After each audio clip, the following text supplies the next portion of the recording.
Hello guys, எல்லோரும் எப்படி இருக்கீங்க? சூப்பராக இருப்பீங்க அப்படின்னு நினைக்கிறேன். இன்றைக்கி நம்ம சேனலில் ரொம்ப ரொம்ப ரொம்ப இன்ட்ரெஸ்டிங்கான ஒரு க்ரைம் சஸ்பென்ஸ் த்ரில்லர் நாவல் தான் பார்க்க போகிறோம்.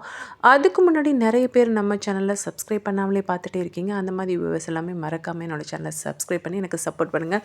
அப்போ தான் இன்னும் நிறைய நாவல் போடணும் அப்படின்ற ஒரு மோட்டிவேஷன் எனக்கு வரும், கேட்கணும் அப்படின்ற ஆர்வம் உங்களுக்கு இருக்கும். இப்போ வாங்க இந்த சூப்பரான நாவல்குள்ளே போகலாம். அதிகாலை 4:17 சென்னை நகரமே ஆழ்ந்த தூக்கத்தில் இருந்தது. இன்னும் நகரம் தூங்கிக்கிட்டு தான் இருந்தது, மக்களும் தூங்கிக்கிட்டு தான் இருந்தாங்க. ஜன்னல் வழியாக வந்த மஞ்சள் விளக்கின் வெளிச்சம் அந்த அறையின் அமைதியை மட்டும் பிரதிபலித்து கொண்டு இருந்தது. இன்ஸ்பெக்டர் அருணாச்சலம் தூக்கத்தில் புரண்டு படுத்துட்டு இருந்தார். மொபைல் ஃபோன் கம்பீரமாக இப்போ வைப்ரேட் ஆனது. திரையில் ஒரே வார்த்தை, அன்னோன் நம்பர். ஒரு நிமிஷம் தயங்கினார். ரிட்டையர்ட் ஆகிறதுக்கு இன்னும் ஒரு சில மாதங்கள் தான் இருக்குது அவருக்கு. அவர் அப்படி அதிகாலையில் அழைக்கிற அளவுக்கு இப்போ என்ன கேஸோ என்ன அவசரமோ ஃபோன் எடுத்து அட்டன் பண்ணார். மறுபக்கம் ஒரு பெண்ணோட குரல். அழுத்தம் இல்லை, பயம் இல்லை, கோபமும் இல்லை, ரொம்ப ரொம்ப அமைதியான ஒரு குரல். இன்ஸ்பெக்டர் அருணாச்சலமா? ஆமாம். ரிட்டையர்ட் ஆக போகிறீங்கல்ல சார்? ஆமாம். நீங்கள் யார்? சார், நீங்கள் ரொம்ப ரொம்ப நல்ல போலீஸ் சார். ஆமாம். அதுதான் சார் பிரச்சனையே. இன்ஸ்பெக்டரோட நெத்தியில் சுருக்கம். நீங்கள் யார்? எங்கேருந்து பேசுகிறீங்க? மறுபுறம் ஒரு வீடு அமைதி. நான் யாருன்னெலாம் முக்கியம் இல்லை. சிறிய இடைவெளிக்கு பின்னாடி அந்த குரல் திரும்ப. ஆனால் நீங்கள் தண்டிக்கப்படுவீங்க சார். ரொம்ப நல்லவங்களாக இருக்கிறதுக்காகவே தண்டனை உங்களுக்கு கண்டிப்பாக இருக்குது. படுத்திருந்த இன்ஸ்பெக்டர் இப்போ நேராக எடுத்து படுக்கையில் உட்காந்தாரு. என்னது? மறுபுறம் ஒரு மெலிதான சிரிப்பு. பயப்படாதீங்க சார், தண்டிக்கிறதுக்கான நேரம் இன்னும் வரல. அழைப்பு துண்டிக்கப்பட்டது. மொபைல் திரை கருமையாக மாறியது. அந்த அறை முழுக்க நிசப்தம். ஆனால் அந்த ஒரு வாக்கியம் மட்டும் இன்ஸ்பெக்டரோட மனசில் சத்தமாக கேட்டுகிட்டே இருந்தது. நீங்கள் தண்டிக்கப்படுவீங்க சார். இன்னும் ஒரு 6 மாதம் தானே சார் அவங்க ரிட்டைர்மெண்ட்டுக்கு? கான்ஸ்டபிள் சிரித்தபடி ஸ்டேஷனில் பேச இன்ஸ்பெக்டர் அருணாச்சலம் மெதுவாக தலையசைச்சார். 30 வருஷம் சேவை சார். ஒரு குற்றச்சாட்டும் உங்கள் பேரில் இல்லை. ஒரு வழக்கு கூட நீங்கள் தவறாக முடித்ததே இல்லை. மக்கள் இதான் சார் பேசிக்கிறாங்க. இது எவ்வளோ பெரிய வரம் சார். எத்தனை பேருக்கு கிடைக்கும் இந்த மாதிரி வரம்லாம்? நீங்கள் ரொம்ப நல்ல போலீஸ் சார். எங்கள் பிள்ளைங்கக்கிட்டலாம் உங்களை தான் சொல்லியிருக்கேன். அருணாச்சலத்துக்கு அதிகாலையில் வந்த அந்த அழைப்பு கெட்ட கனவு மாதிரியே மனசுக்குள்ளே ஓடிக்கிட்டு இருந்தது. கான்ஸ்டபிள் பேசினதை ஒரு பக்கம் கேட்டுட்டு இருந்தாலும் அந்த அழைப்பில் வந்த தாக்கம் அவரோட மனசு ஃபுல்லும் எதிரொலிப்பாக இருந்தது. ரேண்டமாக வந்த ப்ராங்க் காலாக இருக்குமோ மனசுக்குள்ளே முடிவு பண்ணிக்கிட்டாரு. அதே வேளை அந்த காலை 9:30 மணிக்கு ஒரு ஃபோன் வந்தது. சார், மின்சார வாரிய குடியிருப்பில் ஒரு சடலம். இன்ஸ்பெக்டர் உடனே எழுந்து உட்கார்ந்தாரு. முதல் மரணம். வீட்டோட கதவு உள்ளிருந்து பூட்டப்பட்டிருந்தது. உடல் படுக்கையில் நேராக கிடந்தது. வயசு 40. எந்த காயமும் இல்லை, எந்த ரத்தமும் இல்லை. மருத்துவர் சொன்னார். ஹார்ட் ஃபெயிலியர் மாதிரி தெரியுது சார். இன்ஸ்பெக்டர் உடலை கவனமாக பார்த்தாரு. ஏதோ ஒன்று சரியா இல்லையே. அந்த நேரத்தில் அவரோட மொபைல் திரும்ப வைப்ரேட் ஆனது. அதே அன்னோன் நம்பர். இந்த முறை ஃபோனை அவர் எடுக்கலை. மொபைல் ஒலித்துக்கிட்டே இருந்தது. அவரோட கண்கள் அந்த சடலத்தோட முகத்தில் நிலைத்து போயிருந்தது. அந்த முகம் ஒரு கேள்வி போல இருந்தது. இது ஆரம்பமாக இருக்குமோ? இன்ஸ்பெக்டர் அருணாச்சலம் சடலத்தின் பக்கத்தில் இன்னும் நின்றுட்டு தான் இருந்தார். Heart failure. டாக்டர் சொன்ன அந்த 2 வார்த்தைகள் அவருக்கு முழுசான நம்பிக்கையே தரல. ஆனால் சடலத்தோட முகம் அதீத அமைதியாக இருந்தது. இது திடீர் மரணம் போல இருந்தாலும் ஏதோ ஒன்று முன்னதாக தயார் செய்யப்பட்டது போல அருணாச்சலம் மனசுக்கு தோன்றினது. வீட்டுக்குள்ளே யாராவது வந்திருக்காங்களா? அவர் மெதுவாக கேட்டார். இல்லை சார், சிசிடிவிலையும் மூமெண்ட்ஸ் எதுவும் இல்லை. சப் இன்ஸ்பெக்டர் சொன்னார். அருணாச்சலம் ஒரு நிமிஷம் கண்ணை மூடினார். ஒரு முழுமையான மர்மம். போஸ்ட்மார்ட்டம் முடிந்து ஸ்டேஷனுக்கு திரும்புகிற வழியில் கார் மெதுவாக நகர்ந்து கொண்டிருந்தது. அவரோட மொபைல் வைப்ரேட் ஆனது. அதே அன்னோன் நம்பர். இந்த முறை அவர் ஃபோன் எடுத்தார். ஹலோ. மறுபுறம் அதே பெண் குரல். அதே அமைதி. பார்த்துட்டீங்க போல இருக்கு. அருணாச்சலம் புரியாமல் நெத்தியை சுருக்குனாரு. என்ன பார்த்தேன்? ஒரு வினாடி இடைவெளி. அதான் நீங்கள் பார்த்தீங்களே, அது ஃபஸ்ட்டு தான். மறுபுறம் எந்த பதிலும் இல்லை. அழைப்பு திரும்ப துண்டிக்கப்பட்டது. அருணாச்சலம் மொபைலை இறுக்கமாக பிடிச்சாரு. இந்த முறை இது விளையாட்டுக்காக வந்த கால் மாதிரி இல்லை அப்படின்னு அவருக்கே புரிஞ்சது. அன்னைக்கு மாலை 6:45 ஸ்டேஷனில் அவசர அழைப்பு. சார், ரயில்வே காலனியில் இன்னொரு மரணம்.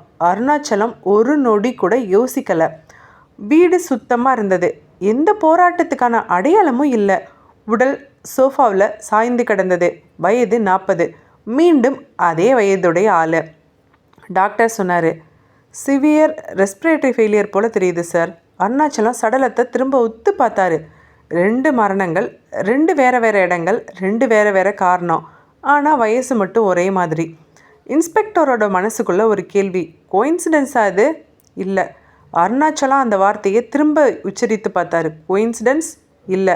அவருக்கு தெரியும், கோயின்சிடென்ஸ் என்ற வார்த்தையை குற்றங்கள் பயன்படுத்துவதில்லை. போஸ்ட்மார்ட்டம் ரிப்போர்ட்டை கையில் எடுத்து பார்த்தப்ப அவரோட மொபைல் திரும்ப ஒலித்தது. அதே அன்னோன் நம்பர். இந்த முறை அவர் எடுத்தார். யார் நீ? மறுபுறம் இருந்து பதில். நான் தான் சொன்னனே, இது ஆரம்பம் தானே. என்ன ஆரம்பம்? அவர் கத்தி பேசினார். திரும்ப அந்த அழைப்பு கட்டானது. அருணாச்சலம் மொபைலை மெதுவாக மேஜை மேலே வைத்தார். அவர் முதல் முறையாக உணர்ந்தார், இந்த வழக்கு அவரோட ஓய்வுக்கு முன்னாடி வந்த ஒரு சவாலான வழக்காக அவருக்கு இருந்தது. 2 மரணங்கள், 2 காரணங்கள், ஆனால் ஒரே எண், ஒரே வயசு 40. 2வது போஸ்ட்மார்ட்டம் ரிப்போர்ட் இன்ஸ்பெக்டர் அருணாச்சலோட மேஜையில் பிரிக்க வைக்கப்பட்டிருந்தது. கார்டியாக் அரெஸ்ட், ரெஸ்பிரேட்டரி கொலாப்ஸ், 2மே இயற்கை மரணம் போலவே எழுதப்பட்டிருந்தது. ஆனால் அந்த போலவே என்ற வார்த்தையில் தான் கொஞ்சம் சந்தேகம் வந்தது. அந்த இடத்த உத்து பார்த்தாரு. ஒரு சின்ன விஷயம். சார், மெடிக்கல் ஆஃபீஸர் தயங்கி பேசினார். சார், சொல்லுங்கள், ஒரு விஷயம் சார். அருணாச்சலம் தலையசிச்சார். 2வது பாடியில் பிளட் கெமிஸ்ட்ரி கொஞ்சம் அப்நார்மலாக இருந்தது சார். அப்நார்மலாக எதை மீன் பண்ணி சொல்கிறீங்க? அருணாச்சலம் கேட்டார். Electrolyte imbalance sir. பெருசாக இல்லை, ஆனால் சடனாக வந்த மாதிரி இருக்குது. அருணாச்சலம் நிமிர்ந்து உட்காந்தாரு. அப்படி சடனாக வரணும் அப்படின்னா அதுக்கு ஏதாவது ரீசன் இருக்குமா? மெடிக்கல் ஆஃபீஸர் சொன்னார். சிவியர் டீஹைட்ரேஷன் இல்லைன்னா ஸ்பெசிஃபிக்கான ட்ரக்கை யூஸ் பண்ணியிருக்கிறதுனால வரலாம். அந்த ட்ரக், அந்த வார்த்தை அருணாச்சலோட மனசில் சத்தமாக வந்து விழுந்தது. ட்ரக், இதில் ஏதோ வில்லங்க இருக்குது. டெட் பாடியில் இன்ஜெக்ஷன் மார்க் பண்ண மாதிரி ஏதாவது சிம்டம்ஸ் இருந்ததா? அந்த மாதிரி எதுவும் இல்லை சார். ஐவி லைன் கூட இல்லை. டேப்லெட் ரெசிடியூ கூட இல்லை சார். அருணாச்சலம் நெத்தியை சுருக்குனார். அப்படின்னா இது எப்படி சாத்தியம்? மெடிக்கல் ஆஃபீஸர் மெதுவாக சொன்னார். சார், சில ட்ரக்ஸ் இருக்குது சார். உடம்புக்குள்ளே போன பின்னாடி அது ட்ரேஸே இருக்காமல் போயிடும் சார். அறையில் ஒரு நொடிக்கான நிசப்தம். அருணாச்சலம் உடனே எந்த முடிவுக்கும் வரல. அவரோட பழக்கமே அதுதான். ஆனால் இது ஒரு சாதாரண கொலை இல்லை அப்படின்றது மட்டும் அவருக்குள்ளே உறுதியாக தெரிஞ்சுது. இது பாய்சன் கேஸாக இருக்குமா? எஸ்ஐ கேட்டா. ட்ரக் கேஸாக இருக்குமா? கான்ஸ்டபிள் சொன்னார். அருணாச்சலம் தலையசிச்சார். பாய்சன்லாம் கிடையாது, இது வேறு மாதிரி இருக்குது. எல்லாரும் அருணாச்சலத்தையே உத்து பார்த்தாங்க. மெடிக்கல் ஆஃபீஸர் சொன்னார். ஐடியோசின்ட்ரியாட்டிக் ரியாக்ஷன். சாரி, இதை நான் ப்ரொனன்சியேஷன் தப்பாக கூட சொல்லலாம். மெடிக்கல் டேர்மில் இருக்கவங்க யாராவது இதை கேட்டிங்கன்னா சாரி. அது என்ன? எஸ்ஐ ஆர்வமாக கேட்க மெடிக்கல் ஆஃபீஸர் சொன்னார். ஒரே மருந்து, ஆனால் ஒருத்தனுக்கு எதுவும் செய்யாது, ஆனால் இன்னொருத்தனுக்கு உயிரே கூட எடுத்துரும். அருணாச்சலம் இதை யோசித்தபடி மெதுவாக நாற்காலியில் உட்காந்தாரு. அப்போ இது ரேண்டமாக இல்லை, தேர்வு செய்யப்பட்ட மரணமாக இருக்குது. அதே மாலை, அதே அன்னோன் நம்பர். இந்த முறை அவர் அமைதியாக ஃபோனை எடுத்தார். என்னாச்சு? அருணாச்சலம் ஒரு நொடி கூட தயங்கலை. நீ என்ன பிளான் பண்ணுற? மறுபுறம் ஒரு சின்ன இடைவெளி. பிளான் பண்ணுறதை கண்டுபிடிச்சிட்டிங்கல்ல, அப்போ நீங்கள் சரியான பாதையில் தான் போகிறீங்க. அழைப்பு கட்டானது. அருணாச்சலம் மேஜையில் கை வச்சார். 2 மரணங்கள், 2மே மருத்துவ ரீதியாக பாசிபிள், ஆனால் நேச்சுரலி அன்லைக்லி. இந்த கொலையாளி கத்தியை பயன்படுத்த மாட்டான், துப்பாக்கியை பயன்படுத்த மாட்டான், அவர் மெதுவாக சொன்னார். ஆனால் அவன் உடம்பை உள்ளிருந்து முடக்க தெரிஞ்சவன். அவர் முதல் முறையாக ஒரு விஷயத்தை ஃபைலில் எழுதினார். Medical knowledge, suspect. இது ஒரு கொலை தான், ஆனால் மருத்துவரோட கையெழுத்து போல் அழகாக மறைக்கப்பட்ட கொலையாக இருக்குது. 3வது சடலம் கிடைத்த தகவல் அதிகாலையிலேயே வந்து ஸ்டேஷனையே கலங்கடிச்சது. இந்த முறை அது ஒரு அப்பார்ட்மெண்ட். உள்ளே இருந்து பூட்டப்பட்ட கதவு. உடலில் எந்த காயமும் இல்லை.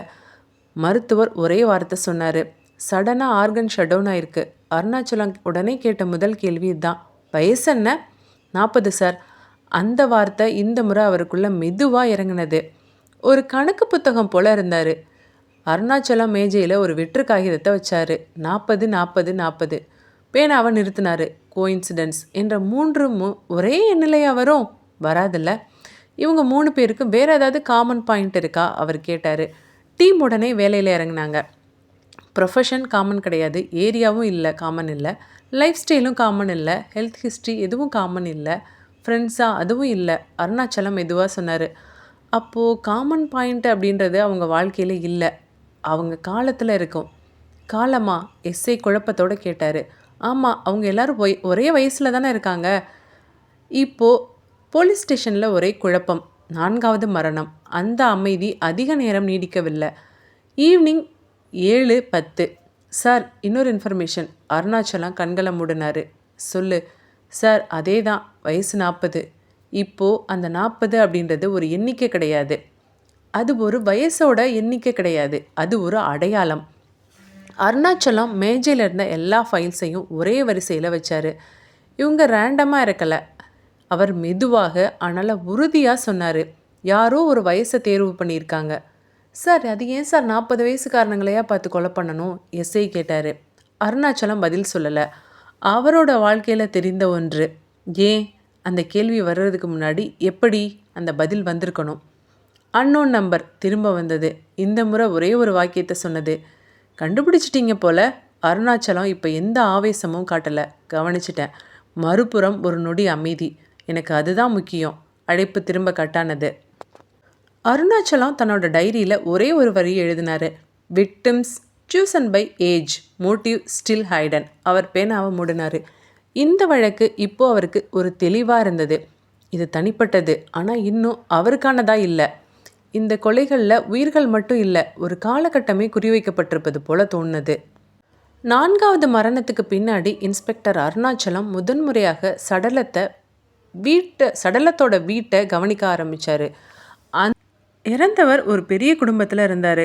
அந்த வீடு குழந்தைகளோட படங்களால் நிறைந்திருந்தது. சோஃபாவில் மடக்கி வச்ச பேக் அப்படியே இருந்தது. கிச்சனில் காலையிலுக்கான சாப்பாட்டு பாத்திரம் இருந்தது. இவர் தனியாக வாழலை, மெதுவாக சொன்னார். இப்போது இறந்து போனவரோட மனைவி கண்களை துடைத்தபடி சொன்னான். சார், நான் 5:30 தான் சார் வீட்டை விட்டு போனேன். குழந்தைங்களை டியூஷனுக்கு விட்டுட்டு 6:15 திரும்பி வந்துட்டேன் சார். அருணாச்சலம் உடனே கேட்டார். அப்போது அந்த 45 நிமிஷம்?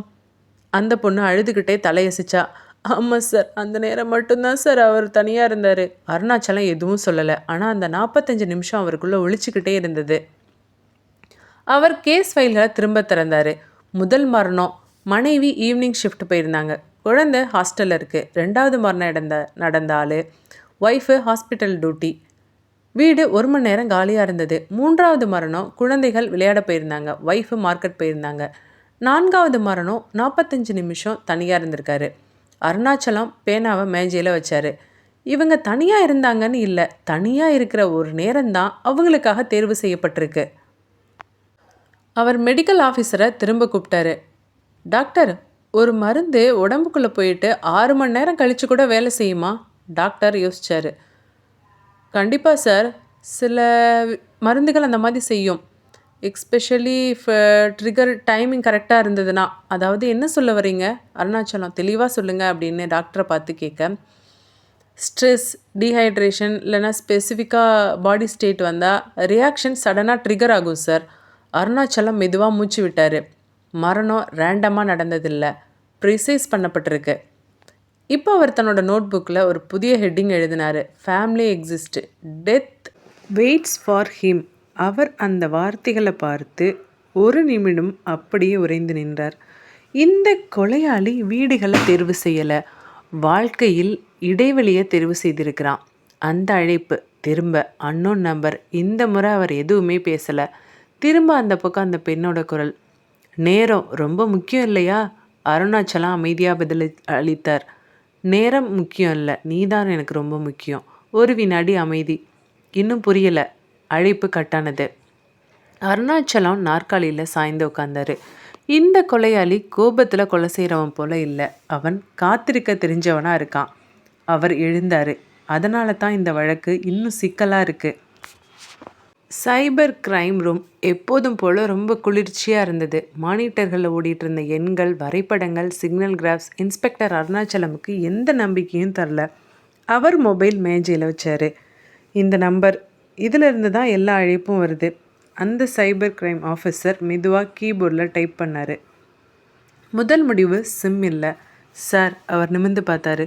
இது ரெகுலர் சிம் நம்பர் இல்லை சார், அருணாச்சலம் நெத்தியை சுருக்கினாரு. அப்படின்னா VoIP gateway number sir, temporary தான். லொக்கேஷன்? ஆஃபீஸர் திரையில் இருந்த மேப்பை ஜூம் பண்ணார். லாஸ்ட் ரிலே சர்வர் இந்தியாவில் இல்லை சார். அருணாச்சலம் அமைதியாக இருந்தார். Call duration 20 seconds, 17 seconds, maximum 25 seconds sir. Arunachalam உடனே புரிந்துக்கிட்டாரு. ஓகே, இதனால் ஒரு யூஸ் இருக்காதுல்ல? ஆஃபீஸர் தலையசைச்சார். ஆனால் எக்ஸாக்டான டவர் லாக் ஆகலை சார். பிங் கம்ப்ளீட் ஆகிறதுக்குள்ளே கால் கட் ஆகிடுது. Source IP? எஸ்ஐ கேட்டான். தெரியல, ஏதோ பப்ளிக் ஆக்சஸ் நெட்வொர்க்கை யூஸ் பண்ணியிருக்காங்கன்னு நினைக்கிறேன். எந்த மாதிரி அது? அருணாச்சலம் கேட்டார். Hospital Jones, transit hubs, crowded wifi area, இந்த மாதிரி எது வேணாலும் இருக்கலாம் சார். அருணாச்சலம் அந்த வார்த்தையை உள்ளுக்குள்ளே பிரதிபலித்து வச்சுக்கிட்டாரு. Crowded area. Cyber crime officer ஃபைனலாக சொன்னார். சார், என்னன்னு தெரில சார், அந்த லொக்கேஷனை நம்மளால் ஃபைண்ட் அவுட் பண்ண முடியல. He is hiding time. We chase the signal, but signal already dead. அந்த அறையில் நிசப்தம். அருணாச்சலம் எதுவுமே கோபப்படலை. இது டெக்னிக்கல் ஃபெயிலியர் இல்லை, அவர் சொன்னார். இல்லை, இது ஒரு டிசைன். அவர் திரும்ப மொபைலை திரும்ப எடுத்தார். அவன் இல்லை, அவள் நம்மளை அவாய்ட் பண்ணலை. நம்ம எப்போவுமே ஒரு படி முன்னாடி இருக்கணும், அந்த குற்றவாளிக்கு முன்னாடி. திரும்ப அந்த அழைப்பு. அந்த நொடியே மொபைல் வைப்ரேட் ஆனது. Unknown number. அரை முழுக்க இருந்த அனைவரும் ஒரே நேரத்தில் திரும்பி பார்த்தாங்க. இப்போ அருணாச்சலம் மெதுவாக மொபைல் எடுத்தார். ட்ரேஸ் பண்ண ட்ரை பண்ணுறீங்க போல இருக்கு, அந்த பெண் குரல் சொன்னது. அறையில் இருந்த அனைவரும் உறைந்து போனாங்க. இந்த காலம் முடிகிறதுக்குள்ளே அதுவும் போயிடும். அருணாச்சலம் எந்த பதிலும் சொல்லலை. நீங்கள் தேடுறது இடம் இல்லை சார், நேரம். கால் கட் ஆயிடுச்சு. ஸ்க்ரீன்ஸ் ரெஃப்ரெஷ் ஆனது. லாக்ஸ் கிளியர். அந்த ஆஃபீஸர் திரும்ப சொன்னார். சார், திரும்பவும் ட்ரேஸ் பண்ண முடியல. அருணாச்சலம் தலையசைச்சார். எனக்கு தெரியும். அவர் நோட்புக்கில் ஒரே ஒரு வரி மட்டும் எழுதினார். Caller controls timing, not afraid of police. அந்த வரியை திரும்ப பார்த்தாரு. இது தற்செயலாக எனக்கு தெரியல, இது ஒரு கவுண்ட் டவுன் போல் இருக்குது. அந்த அழைப்பில் மறைந்தது சிக்னல் இல்லை, நம்மளோட நேரம்தான். சொன்னபடியே அருணாச்சலம் அந்த ஆஃபீஸ் ரூம்லேருந்து வெளியில் வந்தார்.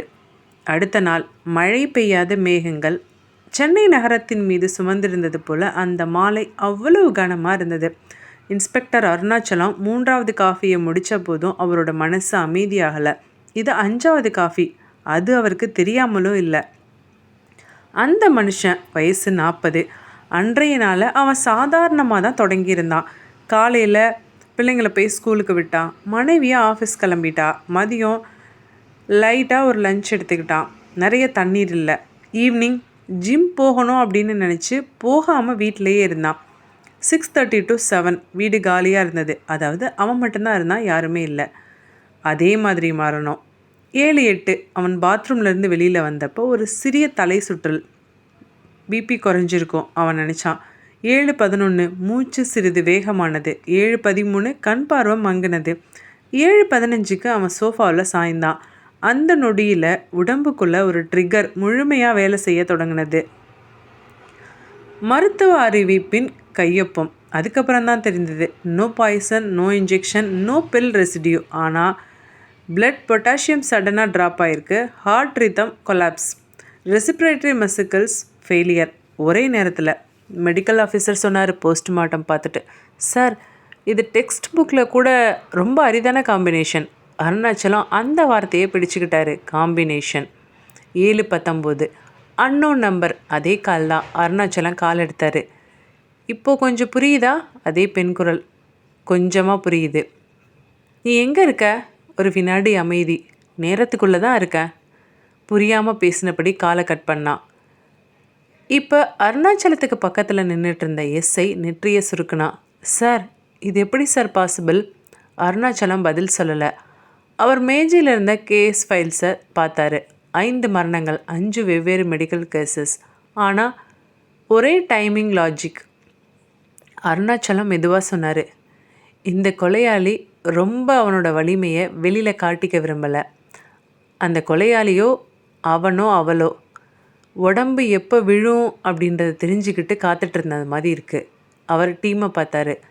அதனால தான் நம்ம ஒவ்வொரு முறையும் லேட்டாக போய் தோற்று போகிறோம் அந்த குற்றவாளி கிட்ட. அந்த மரணம் நிகழ்ந்த நேரம் 7:42. ஒய்ஃபு வீட்டுக்குள்ளே நுழைஞ்சப்ப அவன் சோஃபாவில் அமைதியாக இருந்தான். ஒய்ஃபை பார்த்து கத்துனா, பதறினா, ஆம்புலன்ஸ்க்கு கால் பண்ணான். ஆனால் அவனோட மரணம் முன்னாடியே நடந்து முடிஞ்சிருந்தது. அருணாச்சலம் நோட் புக்கை எடுத்தார். ஒரே ஒரு வரி எழுதினார். 5th death confirms it. Killer controls body clocks. அவர் அந்த வரியை மூடி வச்சார். இது இப்போது ஒரு வழக்கு இல்லை, ஒரு கணக்கு புத்தகம் மாதிரி புதிராக இருந்தது. போஸ்ட்மார்ட்டம் ரிப்போர்ட் வாங்குறதுக்காக மருத்துவமனைக்கு வந்தார் அருணாச்சலம். அந்த மருத்துவமனை சுத்தம், அமைதி, நம்பிக்கைக்கு விலக்காக இருந்தது. அதுவே இந்த வழக்கின் மிகப்பெரிய மறைவுன்னு அவருக்கு தெரியல.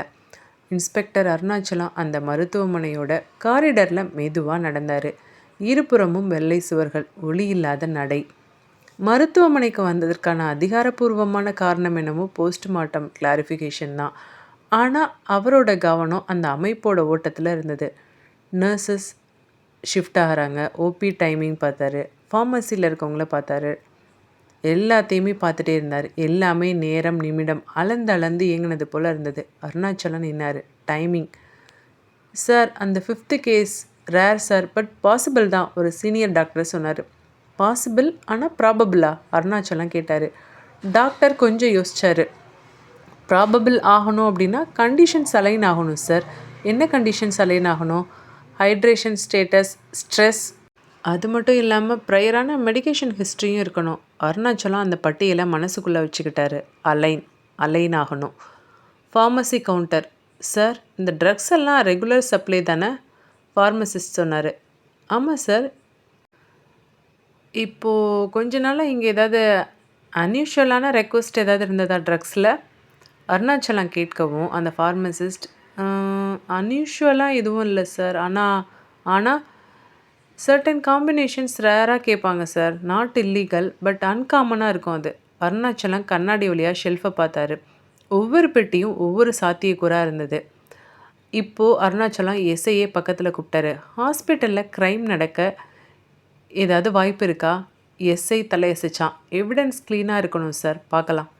அருணாச்சலம் மெதுவாக சொன்னார். எவிடன்ஸ் இல்லாதது தான் பெரிய க்ரைம் இல்லை, எவிடன்ஸ் ட்ரோன் ஆகுதில்லைங்க. ஹண்ட்ரட்ஸ் ஆஃப் ஹேண்ட்ஸ் யூஸ் பண்ணுற இடம், தௌசண்ட்ஸ் ஆஃப் பேஷன்ஸ் இருக்காங்க, மில்லியன்ஸ் ஆஃப் ரெக்கார்ட்ஸ் இருக்குது. இந்த மாதிரி இடத்துல ஒரு சின்ன தவறு ஒரு பெரிய ஓட்டத்தில் காணாமல் போயிடும்ல. யோசித்தவாறே நடந்தார். ஐசியூ காரிடரில் ஒரு ஸ்ட்ரெச்சர் கடந்து போனது. அருணாச்சலம் ஒரு நொடிக்கு நின்னார். இங்கே யாரும் மரணத்தை சந்தேகிக்க மாட்டாங்கல்ல, ஏன்னா இங்கே எல்லாருமே மரணத்தை எதிர்பார்த்து வந்திருப்பாங்க. அவர் மெதுவாக மூச்சு விட்டார். திரும்ப அந்த அழைப்பு. மொபைல் வைப்ரேட் ஆனது. Unknown number. அவர் கால் எடுத்தார். சரியான இடம். அந்த பெண் குரல். எந்த இடத்த சொல்கிற? நம்பிக்கை இருக்கிற இடம். ஹாஸ்பிட்டலில் சொல்கிறியா? ஒரு வினாடி அமைதி. என்ன சொன்ன? கால் கட் ஆயிடுச்சு. அருணாச்சலம் நோட் புக்கை இழந்தார். ஒரு புதிய ஹெட்டிங் போட்டார். Institutional blind spots. அதன் கீழே ஒரே ஒரு வரி. Killer does not fight systems, she flows through them. அவர் நோட் புக்கை மூடினார். இந்த வழக்கு இப்போது ஒரு மனுஷனை தேடுவது இல்லை, ஒரு ஓட்டத்தை புரிஞ்சு கொள்வது. அந்த இரவு மணி 11:40. ஸ்டேஷனில் அருணாச்சலமும் கான்ஸ்டபிள்ஸும் இருந்தாங்க. நிறைய லைட்ஸ் ஆஃப் ஆகிருந்தது. ஒரே ஒரு டேபிள் லேம்ப் மட்டும் ஆனில் இருந்தது. அவர் முன்னாடி பழைய ஃபைல்ஸ் அடுக்கி வைக்கப்பட்டிருந்தது. அந்த ஃபைல்ஸில் ஒரு ஃபைல் மட்டும் அவரை பிடிச்சு வச்சது. அவர் பிடிச்சு வச்சதில்லை, அவர் அந்த ஃபைலை எடுத்து வச்சார். வருஷம் 2005. Hit and run case. ஒரு பொண்ணு இறந்துருந்தா. அருணாச்சலம் ஃபைலை மெதுவாக திறந்தார். அந்த புகைப்படத்தை பார்த்தாரு. 20 வயசு பொண்ணு, கண்ணு மூடிய நிலையில் சாலையோட ஓரத்தில். அவர் ஒரு நொடிக்கு அந்த படத்தை பார்த்தாரு. அந்த முகம் அவருக்கு புதுசில்லை, அடிக்கடி பார்த்த முகம்தான். இந்த ஃபைலை நிறைய தடவை எடுத்து பார்த்துருக்காரு. அதுக்கப்புறம் அந்த ஃபைலில் இருக்க 5 பெயர்களை நோட் பண்ணார். Accused list. நேம் போட்டிருந்தது age 20, aged 20, name 3rd person 20, 5 பேரோட வயதும் 20. அருணாச்சலத்தோட விரல்கள் அப்படியே நின்றுவிட்டது. 20 + 20 40. அவர் மெதுவாக சொன்னார். அந்த ஃபைலில் ஒரு லைன் ஹைலைட்டடாக இருந்தது. Case closed due to lack of conclusive evidence. Signature inspector Arunachalam. அவர் கண்ணாடியை கலற்றினார். ஒரு நிமிஷம் கண்ணை மூடினார். அவருக்கு இப்போது அந்த நாள் ஞாபகம் வந்தது. அந்த 20 வருஷத்துக்கு முன்னாடி நோ சிசிடிவி ஃபுட்டேஜ் கிளியராக இல்லை. Weak eyewitness, accused were young, court ready evidence இல்லை. அவர் சொன்ன வார்த்தைகள் ப்ரூஃப் இல்லாமல் கேஸை இழுக்க முடியாது. அது ஒரு சட்டம், அது ஒரு லா, அதை அவர் மீற முடியாது. சட்டத்தை தாண்ட முடியலை. ஆனால் காலம் அவர் மெதுவாக இப்போ ஃபைலை மூடினார். 5 இளைஞர்கள் 20 வயசில் தப்பிச்சாங்க. 20 வருடங்கள் கழித்து 40 வயதில் ஒவ்வொருவராக மரணம். அவர் நாற்காலியில் சாஞ்சார். இது கோயின்சிடென்ஸ் இல்லை, அவர் சொன்னார். இது ஒரு கணக்கு. அந்த நொடியே அவரோட மொபைல் வைப்ரேட் ஆனது. Unknown number. அருணாச்சலம் எடுத்தார். மறுபுறம் அதே அமைதியான குரல். ஃபைல் கிடச்சிருச்சு போல். இப்போ அவர் எந்த கோபமும் காட்டலை. கிடச்சிடுச்சு. ஒரு நொடி அமைதி. புரியுதா? அருணாச்சலம் மெதுவாக சொன்னார். புரியுது, ஆனால் நீ யார்? புரியுதில்ல, அது போதும். கால் கட்டாயிடுச்சு. அருணாச்சலம் நோட்புக்கில் ஒரே ஒரு வரி எழுதினார். Law failed to punish, time did not. அவர் பேனாவை வச்சார். நான் சட்டத்தை காப்பாற்றினேன், அவர் மனசுக்குள்ளே சொன்னார். ஆனால் வேற எதையும் காப்பாற்றலை. அருணாச்சலம் 5 மரணங்களின் பர்சனல் பேக்ரவுண்ட் ரிப்போர்ட்டை ஒரே வரிசையில் வச்சார். பெயர்கள் வேற, வேலைகள் வேற, வாழ்க்கைகள் வேற, ஒரு காமன் ஃப்ரெண்டு கூட இல்லை. அவர் மெதுவாக சொன்னார். இவங்க ஒரே குழுவாக இருந்தால் இதுக்குள்ளே எப்போவோ நம்ம கண்ணில் பட்டிருப்பாங்க. எஸ்ஐ உடனே சொன்னான். Sir, social media, phone records எதுலேயுமே ஓவர்லேப் இல்லை. அருணாச்சலம் ஃபைலை மூடினார். அந்த விபத்துக்கு பின்னாடி 5 பேரும் ஒரு முடிவு எடுத்திருந்தாங்க. இனி ஒருவரை ஒருவர் தொடர்பு கொள்ள வேண்டாம். ஏன்? போலீஸ் அட்டென்ஷன் அவாய்ட் பண்ணணும், கில்ட் ஷேர் ஆகாமல் இருக்கணும், எவிடன்ஸ் உருவாகாமல் தடுக்கணும். அவர்கள் நண்பர்களாக இருந்ததை அவர்கள் தாங்களே அழித்திருக்கார்கள். 20 வருஷமாக no calls, no meetings, no photos, no social media tags, no family interactions. ஒவ்வொருவரும் வேறு வேறு பகுதியில் வேறு வேறு வாழ்க்கை. அவர்கள் செய்ய நினைத்தது ஒன்று தான். நாம் ஒன்றா இருந்தோம் அப்படின்ற சாட்சியே இருக்கக்கூடாது. நம்மெல்லாம் ஃப்ரெண்ட்ஸாக இருந்தோம் அப்படின்றது இந்த உலகத்துக்கு தெரியவே கூடாது. அருணாச்சலம் மெதுவாக சொன்னார். இது கோயின்சிடென்ஸ் இல்லை, இது செல்ஃப் எரேஷர். எஸ்ஐ கேட்டான். அப்படின்னா சார், இவங்க எல்லாரும் தெரிஞ்சே காணாமல் போயிருக்காங்களா? அருணாச்சலம் தலையசிச்சார். கிட்டத்தட்ட அப்படி தான். அதனால தான் நம்ம இவங்க ஒற்றுமையை இவ்வளோ நாளாக கண்டுபிடிக்க முடியலை. 5 பேரும் நண்பர்களாக இருந்தாங்க. விபத்துக்கு பின்னாடி நண்பர்களாக இருந்ததற்கான தடயமே இல்லாமல் வாழ்ந்தார்கள். அதனால் போலீஸ் டேட்டாவில் ஓவர்லேப் இல்லை. பேட்டர்ன் லேட்டாக தான் நமக்கு தெரிஞ்சுது. கில்லருக்கு மட்டும் கம்ப்ளீட் பிக்சர் தெரிஞ்சிருக்கு. அவர்கள் ஒருத்தரை ஒருத்தர் மறந்ததில்லை.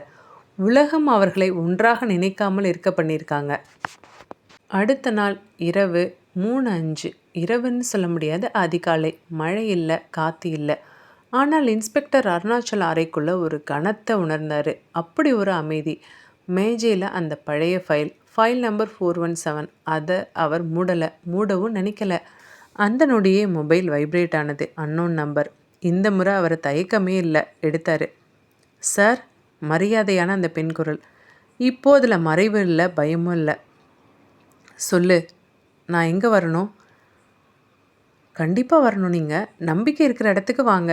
அவர் உடனே புரிஞ்சுக்கிட்டாரு. Hospital, ICU corridor. இரவு அமைதி. அவள் அங்கே இருந்தா. வெள்ளை colour coat, ID card, doctor Vani, senior doctor. அவளை பார்த்ததும் அருணாச்சலம் துப்பாக்கி எடுக்கலை. நீங்கள் தானே அது? அவர் சொன்னார். நான் தான். அவள் குரலில் வெற்றி இல்லை, வெறி இல்லை. நான் தான் அவளோட அக்கா. அவர் எதுவுமே கேட்கல. அந்த விபத்தில் இறந்த பெண் என்னோட தங்கை. அவள் பெயர் இந்த ஃபைலில் ஒரு லைனில் தான் இருக்குது. ஆனால் அவள் தான் எனக்கு வாழ்க்கையாகவே இருந்தா. தொடர்ந்து பேசினா டாக்டர் வாணி. அவங்க 5 பேரும் 20 வயசில் ஒரே காரில் இருந்தாங்க. ஆனால் அந்த விபத்துக்கு பின்னாடி ஒருத்தரை ஒருத்தர் மறந்துட்டாங்க. நீங்களோ கேஸை சட்டப்படி மூடிட்டீங்க. அருணாச்சலம் மெதுவாக சொன்னார். எவிடன்ஸ் எதுவும் இல்லையே. கோர்ட்டில் லாப்படி தான் எல்லாமே நடக்கும். என்னால் உங்களோடக்கு தண்டனை வாங்கி தர முடியாது. லா தானே இல்லை. ஆனால் நீங்கள் இருந்தீங்களே. என்னால் என்ன பண்ண முடியும்? நீதிமன்றம் தான் அவங்கள தண்டிக்கலையே. அருணாச்சலம் சொன்னார். அதனால தான் காலம் தண்டிச்சதோ? அப்போது நான், அவர் சொன்னார். அவள் நிமிர்ந்து பார்த்தா. நீங்கள் சட்டத்தை காப்பாற்றினீங்க, ஆனால் நீதியை ஒத்தி வச்சிட்டீங்க. அந்த அறையில் நிசப்தம். அந்த ஒத்தி வைப்புக்கு 20 வருஷம் ஆயிடுச்சு. அருணாச்சலம் அமைதியாக கேட்டார். உங்களுக்கு எப்படி அந்த 5 பேரும் ஒரே காரில் இருந்தாங்கன்னு உறுதியாக தெரிய வந்தது? நானும் போராடி தான் பார்த்தேன். நானும் என்னோட இன்வெஸ்டிகேஷனில் அவங்க 5 பேரும் ஒரே காரில் தான் இருந்தாங்க அப்படின்றதுக்கான எந்த எவிடன்ஸையும் கலெக்ட் பண்ண முடியலையே. வாணி ஒரு நிமிஷம் அமைதியாக இருந்தா. அதுக்கு பின்னாடி சொன்னா, என்னோட தங்கச்சி இறந்த அன்னைக்கு நான் அழலை சார். நான் விசாரிக்க ஆரம்பிச்சிட்டேன். அருணாச்சலம் நிமிர்ந்து பார்த்தாரு. போலீஸ் போல இல்லை, போலீஸ் மாதிரியே. போலீஸ் விசாரித்த மாதிரி இல்லை, போலீஸுக்கு தெரியாமல் விசாரித்தேன். அவள் மெதுவாக தொடர்ந்தா. ஆக்சிடெண்ட் ஸ்பாட்டில் இருந்த ரோட் சைட் ஷாப் ஓனர்ஸ் கிட்ட கேட்டேன், டீ கடையில் கேட்டேன், நைட் வாட்ச்மேன் கிட்ட கேட்டேன், ஆட்டோ டிரைவர் கிட்ட கேட்டேன், நியர்பை ஹாஸ்பிட்டல் நர்ஸ் கிட்ட கேட்டேன். ஒவ்வொருத்தரையும் தனித்தனியாக வேறு வேறு நாட்களில் பேசினேன். இதெல்லாம் நான் ரொம்ப சாதாரணமாக எடுத்துக்கல. இதுக்காக நான் 1 வருஷம் போராடினேன். 5 பேரோட தடயமும் கிடைச்சிது. ஆனால் ஒரு விஷயம் எல்லாருமே சொன்னாங்க. காரு நின்ன நேரத்தை சொன்னாங்க. உள்ளே இருந்த 5 பேரை பற்றியும் சொன்னாங்க. அந்த 5 பேரும் ஒருத்தரை ஒருத்தர் காப்பாற்றிக்கவும் முயற்சி பண்ணாங்க. அருணாச்சலம் மெதுவாக மூச்சு விட்டார். அதெல்லாம் கோர்ட்டில் ப்ரூஃப் ஆகாது. அது எனக்கு தெரியும் சார். அதனால தான் நான் போலீஸ்கிட்ட போகலை. எனக்கு சட்டம் வேணாம் சார், உண்மை தான் வேணும். காலத்தை போல் பொன் போன்றது எதுவுமே இல்லை அப்படின்னு எல்லாரும் சொல்லுவாங்க. பொறுமையாக இருந்தோம் அப்படின்னா காலத்தையே வெல்லலாம் அப்படின்றத நான் உணர்ந்துக்கிட்டேன். நானும் உங்களை கொஞ்சம் கொஞ்சமாக மெதுவாக அப்சர்வ் பண்ணேன். அப்போ தான் தெரிஞ்சது, விபத்துக்கு பின்னாடி அந்த 5 பேரும் ஒரு முடிவெடுத்திருந்தாங்க போல். இனி ஒருத்தரை ஒருத்தர் தொடர்பு கொள்ள வேண்டாம். அதனால தான் நீங்கள் கூட அவங்கள ஒன்றா பார்க்க முடியலல்ல. ஆனால் நான் அவங்கள ஃபாலோ பண்ணிக்கிட்டே தான் இருந்தேன். அருணாச்சலம் கேட்டார். அதெல்லாம் சரிம்மா, நான் என்னம்மா தப்பு பண்ணேன்? வாணி நேராக பார்த்தா. நீங்கள் அவங்க குற்றவாளிகள் இல்லைன்னு சொல்லலை, ஆனால் அவங்கள குற்றவாளிகளாக நிரூபிக்க முயற்சி பண்ணது பத்தலைன்னு சொல்கிறேன். என் தங்கச்சிக்கு உங்களால் யாராலையுமே நீதி வாங்கி கொடுக்க முடியல. அதனால் நானே நீதி வாங்கி கொடுக்கலான்னு இறங்கிட்டேன். இது பழிவாங்கல் கிடையாது சார், ஒரு மன நிம்மதி. உங்களுக்கு புரியும்னு நினைக்கிறேன். பேசினபடியே அவள் ஒரு சிரிஞ்சை எடுத்தா. அதில் no poison, no pain, controlled shut down. Sir, நான் திரும்ப சொல்கிறேன், இது பழிவாங்கல் இல்லை சார், இது ஒரு சமநிலை. அருணாச்சலம் எந்த எதிர்ப்பும் காட்டலை. நீங்கள் ரொம்ப நல்ல போலீஸ் தான் சார். மென்மையாக சிரித்தபடியே கடினமான அந்த சிரிஞ்சை அவரோட கைகளில் ஏற்றுனா. அருணாச்சலம் மெதுவாக முணுமுணுத்தாரு. நான் நல்ல போலீஸ் தான், ஆனால் எல்லா நேரமும் சரியானவனா இல்லை. வாணி மெதுவாக சொன்னா. சரியானவனா சமநிலையாக இருக்கிறது தானே சார் மனிதத்தன்மை. இன்ஜெக்ஷன் போட்டு முடிக்கப்பட அருணாச்சலம் அப்படியே நாற்காலியில் சாய்ந்தார். அருணாச்சலம் கண்களை மூடுவதற்கு முன்னாடி சொன்னார், சட்டம் ஒரு நாள் காலத்தை புரிந்து கொள்ளும். அடுத்த நாள் Arunachalam death report, postmortem report வந்தது. Senior police officer died due to sudden cardiac arrest. Postmortem ரிப்போர்ட்டை முடித்து கீழே சைன் பண்ணா டாக்டர் வாணி. அமைதியாக வெளியில் நடந்தா.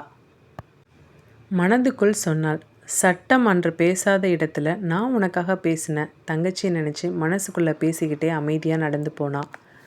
ஓகே வியூவர்ஸ், இந்த சூப்பரான இன்ட்ரெஸ்டிங்கான க்ரைம் த்ரில்லர் நாவல் உங்களுக்கு ரொம்ப பிடிச்சிருக்கும் அப்படின்னு நினைக்கிறேன். இந்த மாதிரி நிறைய சூப்பரான நாவல் அப்டேட்ஸ் நிறைய நம்ம சேனலில் வந்துக்கிட்டே இருக்குது. மறக்காமல் மிஸ் பண்ணாமல் நம்ம சேனலை சப்ஸ்கிரைப் பண்ணி எனக்கு சப்போர்ட் பண்ணுங்கள். நெக்ஸ்ட் ஒரு சூப்பரான நாவலோட நான் உங்களை மீட் பண்ணுறேன். அது வரைக்கும் உங்ககிட்ட இருந்து விடைபெறுறது உங்களை உதவி. Tata, bye bye, take care.